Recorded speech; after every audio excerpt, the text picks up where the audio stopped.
everyone. Welcome to this week's video. I'm Christina Lopes, the Heart Alchemist, and this week I'm answering a question from a viewer that has to do with two previous videos that I had put out on childhood trauma. I shared some of my personal experience with childhood trauma, and I shared two specific tools to heal childhood trauma, repressed childhood trauma. And so I'm going to leave the links to these videos here for you to see if you want to start with those two videos, and especially if you want to learn about these two tools that I discussed in these two videos. One of them is called soul retrieval, and the other one is inner child work. So go back and see those two videos if you're interested. This viewer's question has to do with these two videos. In the two videos that I recently shot about childhood trauma, I didn't actually share how these repressed childhood memories had come up in my own life. And so I received an email from a viewer, and I'm going to share that email with you. So the email said, Tina, I so appreciated these two videos, and like you, feel like I have some lost parts of me. In therapy, I try to dig deep to maybe uncover some repressed memory, one I feel is very much there. Can you tell me how you unearthed this memory? Did it just hit you one day living your life, or did a song or person bring it about? Meditation? Did you ask the universe directly what trauma your little child self has been sheltering from you? Okay, so great question, and I'm going to get into it in this video. So for me, how did I unearth this childhood trauma? I work with plant medicine, ayahuasca more specifically. So I don't know if you've ever heard of ayahuasca or plant medicine. Ayahuasca is a traditional shamanic plant that was used in the Amazon and that is still used. A lot of people are going down to Peru and to South America to do ayahuasca ceremonies now. And I've been working with plant medicine for a while and will continue. And it was during an ayahuasca ceremony. Ayahuasca is a plant medicine that's a hallucinogenic plant. But it does a lot of things for you. It's a very healing plant. It's amazing to work with. But not everyone wants to work with plant medicine. Not everyone wants to work with psychedelics like ayahuasca.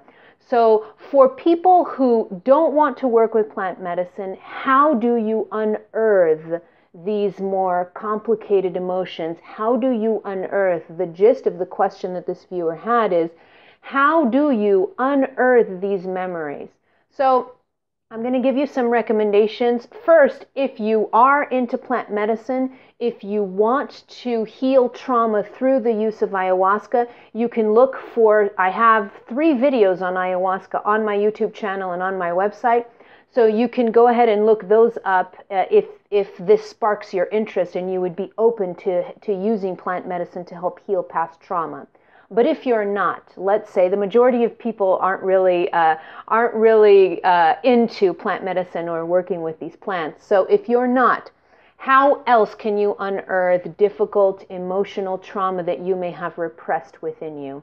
So I have some recommendations. The first one is find yourself a skilled healer.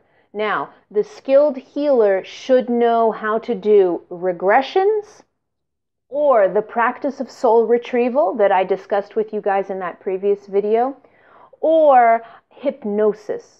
So find yourself a healer that's experienced in doing regressions, and regressions, I'm talking about past life regression. So I'm getting more into my spiritual skin. So we have lived multiple lives. And sometimes the experiences and emotions that you think are repressed from this lifetime may not. They may be carrying over from a past life. So a healer that's really gifted in regression and doing past life regressions could work wonders with you. Or a healer that's gifted in hypnosis can also work wonders. Or a shaman that is gifted in soul retrieval that knows how to do these practices. So find yourself a healer. I know how to do some of these practices, and I can help you too. So if you want to reach out to me, you can reach out to me, or reach out to another skilled healer that can help with these 3 techniques that I'm sharing with you. So I want to also, because this viewer also talked about therapy, I want to give some advice on that too. Try to find a healer that works outside of the molds of traditional psychotherapy. And why do I say that? If you're just using a traditional psychotherapist, and this is the psychotherapist that has a traditional training, and that's it, a conventional training in psychotherapy, what happens is a lot of times, and I've used psychotherapists before, so there's no judgment towards psychotherapy. What happens sometimes when you're in psychotherapy is that you get stuck in the loop of the mind, psychotherapy for the mind. So sometimes we get stuck inside the wheel of the mind. And a lot of times you can't really resolve a problem from inside the mechanism that sometimes creates it. Okay, so you have to bring yourself outside of your mind. In order to heal repressed trauma, it's not just a question of mind work. So it's not just a question of traditional psychotherapy. So if you are working with a traditional psychotherapist, look for these complementary techniques and for complementary healers to help you with this, not just traditional psychotherapy. Or work with a psychotherapist that has training in these other modalities. So that's something I wanted to add here as a word of advice. When you're healing childhood trauma or any type of trauma, remember to look at it from a multi-dimensional perspective. So what do I mean by this? You're not just mind-body. You're much more than that. And in order to heal childhood trauma, you have to be able to get at it on a cellular level. Trauma is held in the cells of our bodies. Trauma is held in our chakra system, so our energy system in the chakra system.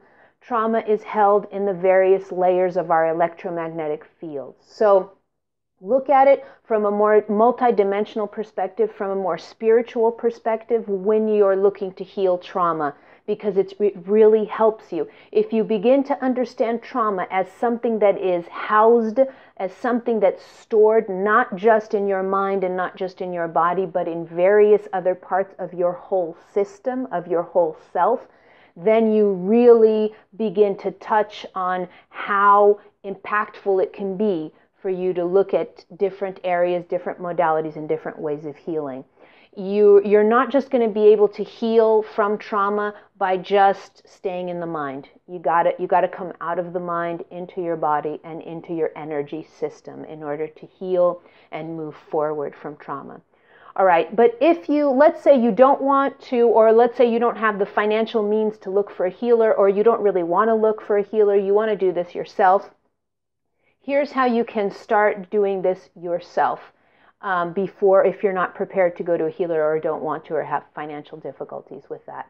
So what you would do is first if you want to do this yourself, set out an intention. Use the power of your intention. You are the co-creator of your life, and your intention is really powerful. So if you want to unearth memories that are repressed, if you want to move deeper into healing, set out an intention like a mantra, something like this.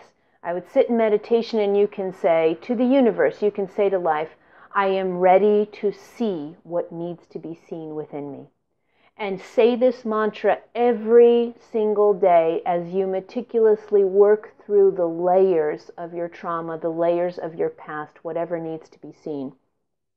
Things will be unearthed when it's time. So I shared in the last video, I was saying that I had been to plant medicine, I went to previous plant medicine ceremonies, and this had not been unearthed in me. This repressed memory didn't come up until 4 years after my spiritual awakening. And I thought, wow, why did this just come up now and not before? And it was because I wasn't ready. So learn to work with life, learn to work with the universe, and learn to believe that you are divinely guided and that everything comes up for you to deal with when it's time and when you're ready, and not before or not after. So when you set this intention and you start saying to the universe, I am ready to see what needs to be healed within me, when you set this intention, then you can start sitting every day in meditation and this is a gentle focus. You're not focusing very strongly on trying to find all of your dark spots or things that you haven't seen. No, this is a gentle focus. You set the intention. You tell the universe that you are ready to see what needs to be seen, no matter how scary it could be, no matter how emotional it can be, you're ready. And then every day you sit, you reinforce that intention, and you just sit there and you do what I like to call contemplative meditation, where you are just sitting and you're feeling, you're trying to feel your energy system, your chakras, you're trying to feel your energy body, and you're trying to see what comes up.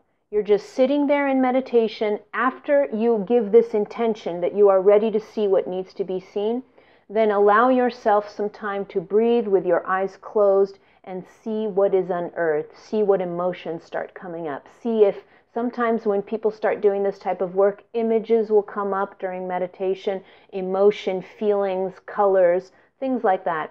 Always have a journal with you, okay? Always have a journal with you while you're doing this self-healing work, because things can come up in the middle of a meditation and you're going to need to write them down immediately. Journaling is tremendously important work when it comes to healing, and anything really. I journal all the time.